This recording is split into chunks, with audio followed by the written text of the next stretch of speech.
తెలంగాణ అసెంబ్లీలో job calendar విడుదల, టీజీపీఎస్సీని ప్రక్షాళన చేస్తామన్న డిప్యూటీ సీఎం భట్టి. తెలంగాణ భవిష్యత్ ఉపాధ్యాయుల చేతుల్లో ఉంది, ప్రజాపాలనలో టీచర్లు సంతోషంగా ఉన్నారన్న రేవంత్.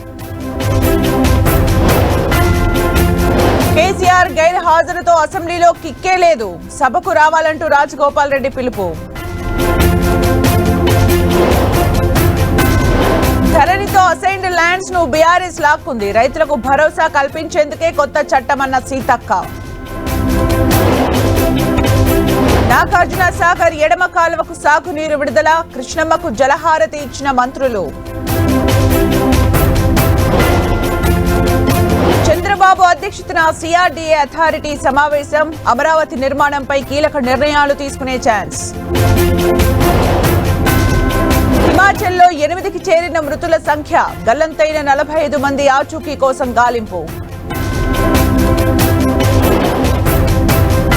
వయనాడు విషాదంపై పార్లమెంటులో లేవనెత్తుతాం, బాధితులకు ఇల్లు నిర్మించి ఇస్తామన్న రాహుల్. అహ్మదాబాద్ లో అవినీతి తిమింగలం, 20 లక్షలతో దొరికిన సివిల్ సప్లైస్ అధికారి. థానేలో ఈదురుగాలులతో కూడిన వర్షం, కుప్పకూలిన హోర్డింగ్, ధ్వంసమైన వాహనాలు.